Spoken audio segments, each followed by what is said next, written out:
শুভ সকাল আমার প্রিয় বন্ধুরা, তোমরা সবাই কেমন আছো? আশা করছি তোমরা সবাই খুব ভালো আছো।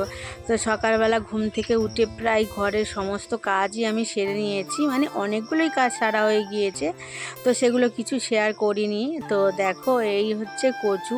তো সকালবেলা না এই কচুটা কাটার জন্য দেখো ঘরের সমস্ত কাজগুলো আমি গুছিয়ে নিয়েছি কিছুটা। তো কচুটা কাটতে গেলে না প্রায় অনেকটাই সময় লেগে যায়, আর আমি যেহেতু দোকানে বসবো তো একদম সময় আর পাবো না কচুটা কাটার জন্য, তাই ভাবলাম 6টার সময় আগে কচুটাই কেটে নিই। আর এখানে দেখো আমাদের এটা হচ্ছে কি কাঁকরোল গাছ, তো গাছ ভর্তি হয়ে গিয়েছে, কিন্তু একটাও কাঁকরোল তেমন একটা হয় না, মানে একটা দুটো হয়, কেমন একটা পেকে পেকে যায়, পোকা লেগে যায়। তো কাঁকরোল গাছটা ভর্তি হয়ে যাচ্ছে, কিন্তু একদম কাঁকরোলই হচ্ছে না, জানি না কেন। তো আমি এখন দেখো কচুটা কাটতে বসে পড়বো। বড়মশাই ঘুম থেকে এখনও ওঠেনি, এখন বাজে 6টা।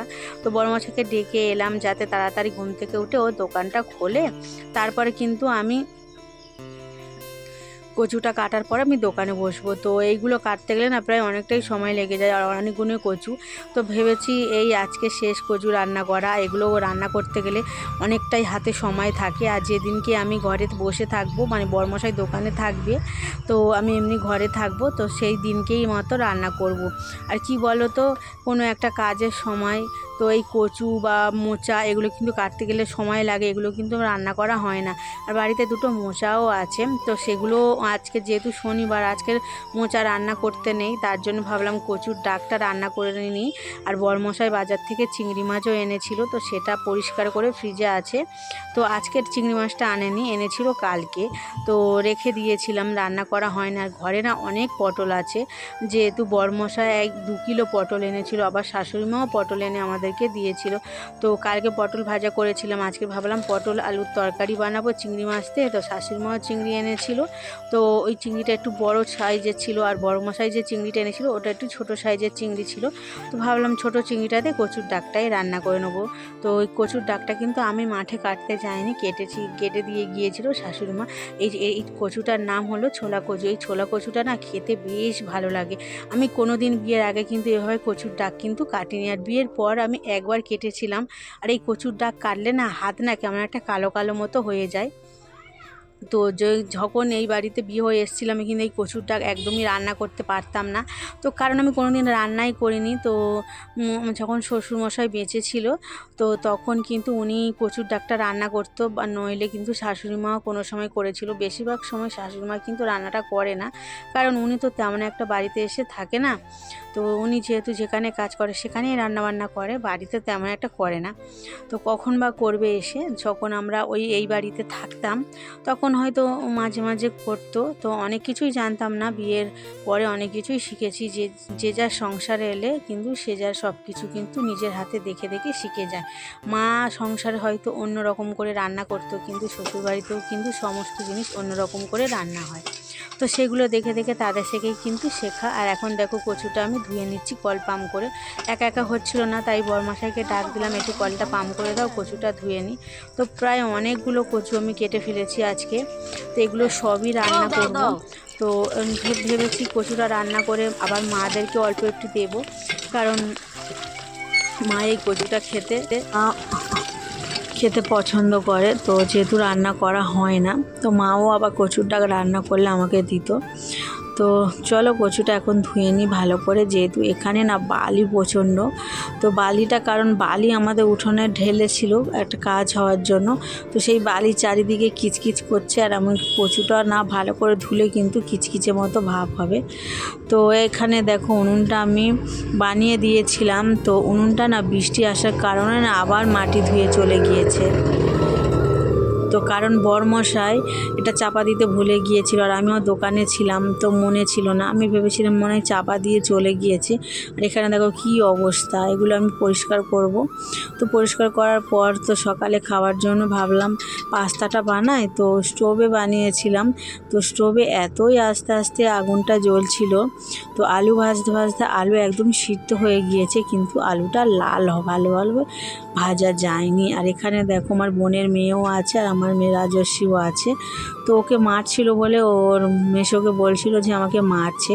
তো সবাই মিলে কিন্তু পাস্তাটা খেয়ে নিয়েছিলাম। তারপর দোকানে ছিলাম, বরমশাই দোকানের মাল কিনতে গিয়েছিল। তো ও যখন এসেছে বাড়ি তখন বাজে 11:30। তো ও আসার পরে আমি উনুনটা জ্বালিয়ে কচুটা সিদ্ধ বসিয়ে দিয়েছি, কারণ কচুটা অনেকটাই পরিমাণ ছোট কড়ার মধ্যে বসিয়েছি। তো সিদ্ধ হতে অনেকটাই সময় লাগবে, দুবার করে দিতে হবে। আর আমার ভুল হয়েছে, কড়ার মধ্যে না বসিয়ে আমাদের আলু সিদ্ধর বড় হাঁড়ি ছিল, তাতে বসালে কিন্তু ভালো হতো। কিছু করার নেই, মানুষের ভুল তো হয়ে যায়।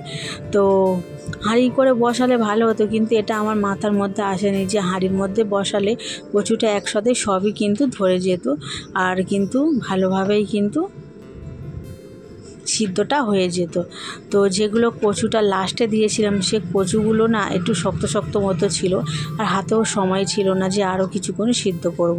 তো কচুটা বসিয়ে দিয়ে দেখো এদিকে জামাকাপড়গুলো কেচে নিয়ে এক এক করে সমস্ত জামাকাপড়গুলো তারে মেলে দিচ্ছি, কারণ আকাশটা না কেমন একটা কালো কালো করে এসছে।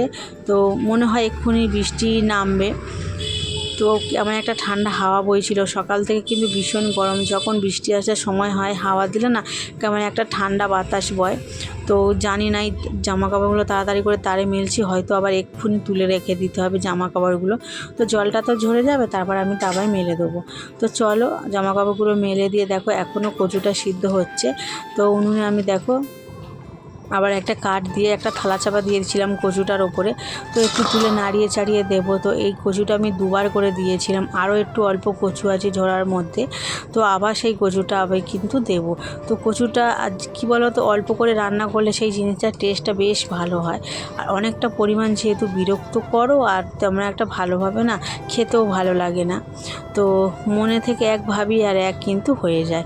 আর এখানে দেখো পটল রান্না করব আজকে। আর পটল সকালবেলা বসে কাটার সময় পাইনি, তো এখানে ধরে নিয়ে চলে এসেছি। তো রান্না করতে করতে এখানেই আমি পটলটা আমি ছাড়িয়ে নেব। তো কচুটা নামিয়ে রেখে ভাতটা বসিয়ে দিয়েছি।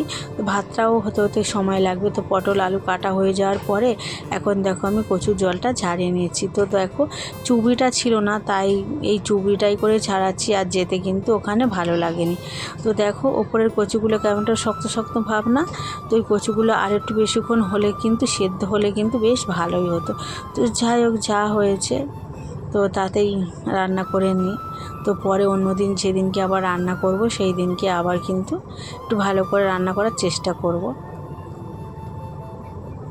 তো এখানে দেখো অনেকটা পরিমাণ জলটা ঝরে যাবে। তো একটা বালতির ওপরে আমি বসিয়ে রেখে দেবো। এই ডেচগিটার মধ্যে বসিয়ে রাখলে কিন্তু জলটা ঝরবে না, জলটা আরও ভেতরের মধ্যে মানে চলে যাবে চুবিটার মধ্যে। তো একটু উঁচু জায়গায় রেখে দিলে কিন্তু ভালো হবে, জলটা ভালোভাবে ঝরে যাবে।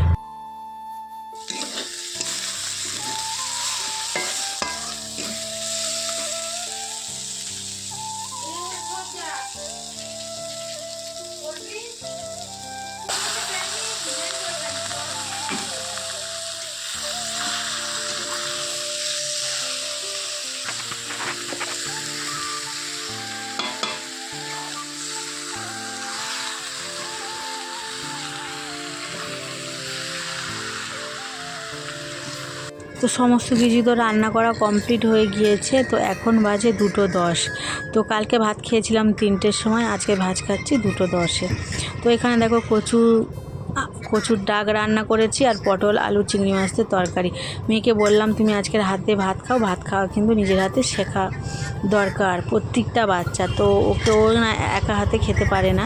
আর চিংড়ি মাছের তরকারিটা দেখো খুব একটা তেল মশলা দিয়ে রান্না করিনি, হালকাভাবে রান্না করেছি, আর ঝালটাও কম আছে, মেয়ে যাতে খেতেও পারে হাতে তুলে। এখানে দেখো ভীষণ গরম ভাত, আর গরম গরম ভাত আর এই পটল চিংড়ির তরকারি খেতে কিন্তু বেশ ভালো লেগেছিলো। আর কচুর তরকারিটা না আমি ভাতের সাথে খেতে পারি না, তো শুধু খাই, জানো তো, শুধু মুখে খেতে আমার বেশ ভালো লাগে। তো বরমশাই এখনও আসেনি, ওখানে স্নান করছে। তো ভাবলাম আমাদের খিদে পেয়েছে, আমরা আগে খেয়ে নিই, ওর জন্য ভাতটা কিন্তু বেড়ে রেখেছি, মানে আমি খেতে খেতেই ও চলে আসবে। তো তারপর এখন দেখো ওই সন্ধ্যা 8:30 মতো বাজে, ভীষণ গরম। ঘরে না 2টো লেবু আছে, ভাবলাম বরমশাইয়ের জন্য একটু লেবু দিয়ে শরবত বানিয়ে রেখে দিই। তো যেহেতু গরম থেকে আসে তো এই লেবু জলটা খেলে বেশ ভালো লাগবে, আরাম মতো হবে। তো এখানে দেখো বিট লবণটা বরমশাই আজকে রেখে দিয়ে গিয়েছে। তো আমার না এই লেবুর জল খেতে ভীষণ ইচ্ছা করে, কিন্তু লেবু খাবো না, যেহেতু এখন ওষুধ আমার চলছে। তো তার জন্য লেবুটা ভীষণ টক, এতটা চিনি দেওয়ার পরও জলটা কিন্তু খুবই টক ছিল, তো আমি খাবো না।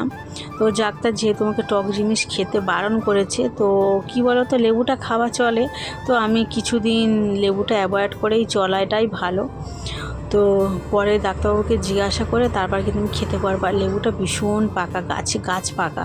তো লেবুটা থেকে দেখো কত রস বের হচ্ছে, এত লেবুর মধ্যে কিন্তু রস কিন্তু বের হয় না, এটা না গাছে, তো বাজার থেকে কেনা না। তো এটা শাশুড়ি মা এনেছিল, উনি যেখানে কাজ করে তো সেই গাছের লেবু, তো আমাকে দুটো দিয়ে গিয়েছিল, তো তাই এই শরবতটা বানিয়ে রাখছি। আর তাড়াতাড়ির মধ্যে না চামচটাই খুঁজে পাইনি, লাস্টে খুন্তিটা ছিল, সেটাই দিয়েই জলটা আমি বানিয়ে নিয়েছি, যেহেতু আমরাই তো খাবো, আর তো কেউ খাবে না।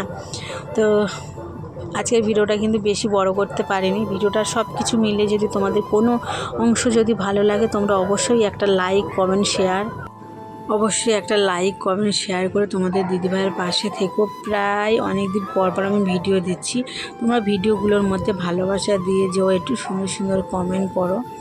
তো ভালো যদি লাগে অবশ্যই তোমরা একটা লাইক করে যেও, আর প্লিজ পাশে থেকো, সাপোর্ট করো। ভিডিওটা এখানে শেষ করছি, টাটা, বাই বাই।